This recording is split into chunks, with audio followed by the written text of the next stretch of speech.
Top quality और consistent performance के लिए सिर्फ सिल्वर पंप्स एंड मोटर्स, नाम याद रखना। સામે આવી રહી છે અમદાવાદથી કે જ્યાં બોપલ મર્ડર કેસને લઈને પોલીસ એક્શનમાં આવી ચૂકી, જ્યાં મર્ડર કેસ તપાસના અધિકારીઓએ ગૃહ રાજ્યમંત્રી સાથે બેઠક કરી છે અને તપાસના તમામ જે અધિકારીઓ છે તેઓ એક મહત્વપૂર્ણ બેઠક યોજી ગૃહ રાજ્યમંત્રી હર્ષ સંઘવીએ આદેશ આપ્યા છે, જરૂરી સૂચનો પણ તેમના દ્વારા આપવામાં આવ્યા। સમાજમાં એક દાખલો બેસાડી શકાય તેવી કાર્યવાહીના આદેશ ગૃહ રાજ્યમંત્રીએ પોલીસને આપ્યા છે અને તપાસમાં કોઈ પણ કચાશ ન રહે અને સમગ્ર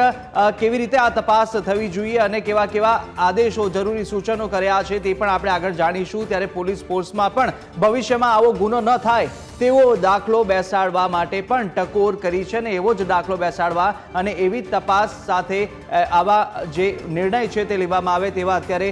મહત્વની બેઠક છે તે ગૃહ રાજ્યમંત્રી સાથે થઈ છે। કિલર કોન્સ્ટેબલને પોલીસ તંત્ર તરફથી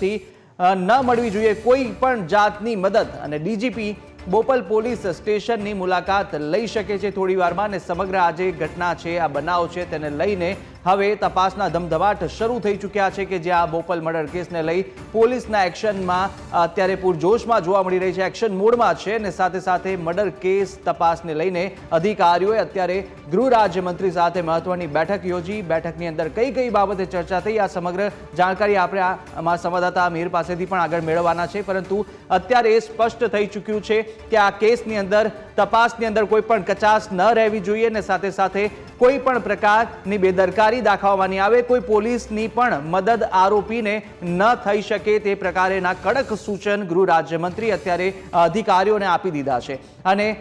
એક યોગ્ય દાખલો સમાજમાં બેસે તે પ્રકારેની કાર્યવાહી થવી જોઈએ, તે પ્રકારેની સજા અપાવવા માટે પણ અત્યારે જરૂરી એવા સૂચનો તૈયાર આપવામાં આવ્યા છે અને સાથે સાથે સમગ્ર જે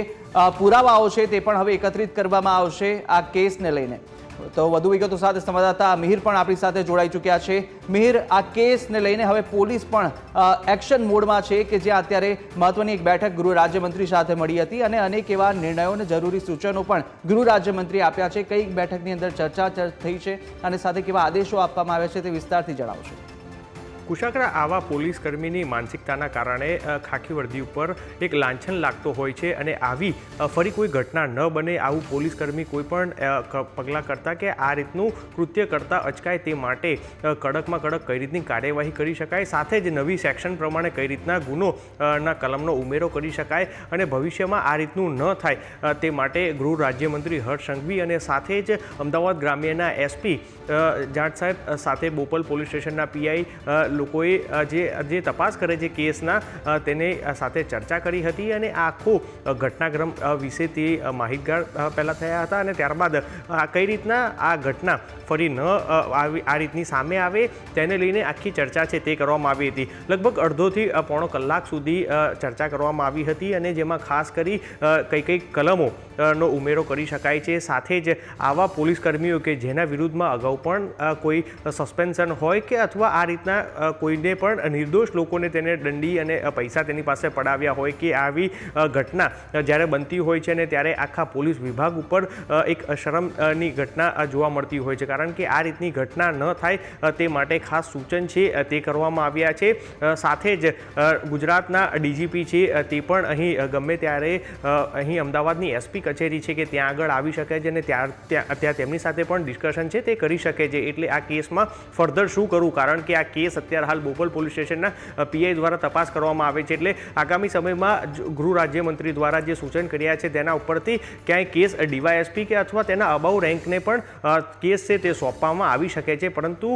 હાલ તો રાજ્યના ગૃહમંત્રી સાથે જે તપાસ કરનાર અધિકારી અને જે અમદાવાદ ગ્રામ્યના એસપી છે તે લોકોએ આ રીતની તમામ માહિતગાર છે તે ડિસ્કશન કર્યું છે। સાથે જ આખી ઘટનાક્રમ બાદ પોલીસ દ્વારા જે એક્શન લેવામાં આવ્યો, કારણ કે જે અમદાવાદ ગ્રામ્ય પોલીસ તપાસ કરી રહી હતી અને પરંતુ કોઈ પણ કડી નથી મળતી, પરંતુ ત્યારબાદ અમદાવાદ ક્રાઇમ બ્રાન્ચે જમ્પ લાવ્યું અને ત્યારે તપાસ કરતાં જ આ આખો જે હત્યારો કોઈ નહીં પરંતુ પોલીસકર્મી વિરેન્દ્રસિંહ પઢિયાર નીકળ્યો અને તે સરખેજ પોલીસ સ્ટેશનમાં ફરજ બજાવતો હતો અને ત્યારબાદ એક બાદ એક કડી મળી। ન્યૂઝ કેપિટલ પાસે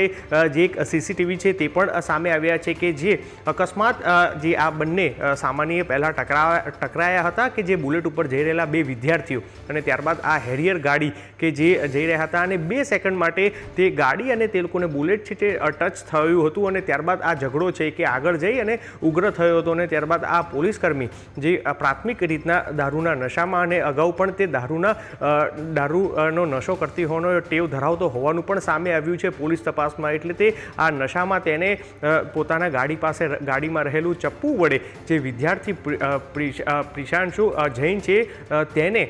છરી મારી અને ત્યારબાદ તે હત્યા કરી અને ફરાર થઈ ગયો હતો. અને ત્યારબાદ તેના મિત્રને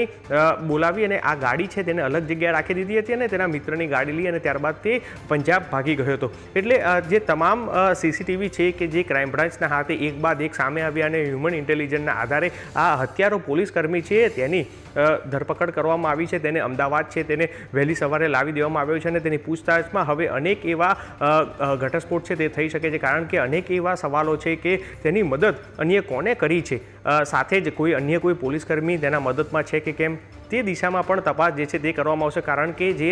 હત્યારો પોલીસકર્મી છે વિરેન્દ્રસિંહ પટિયાર, તેના પરિવાર છે કે જે તેના ફેમિલીમાં પણ પોલીસ વિભાગમાં અનેક લોકો ફરજ બજાવે છે. તેનો ભાઈ, સગો ભાઈ છે તે પણ પોલીસમાં ફરજ બજાવે, સાથે કૌટુંબિક ભાઈ લોકો પણ આ પોલીસમાં ફરજ બજાવી રહ્યા છે. કુશાગ્ર. બિલકુલ અમીર, આપ માહિતી સાથે જોડાયા તે બદલ આપનો આભાર. આગળ પણ અન્ય મહત્વના સમાચારો પર આપણે નજર કરવાના છે, પરંતુ આ કેસ જ્યારે રક્ષક જ ભક્ષક બને ત્યારે અનેક સવાલો આ કેસને લઈને થતા હોય છે. વૈભવી.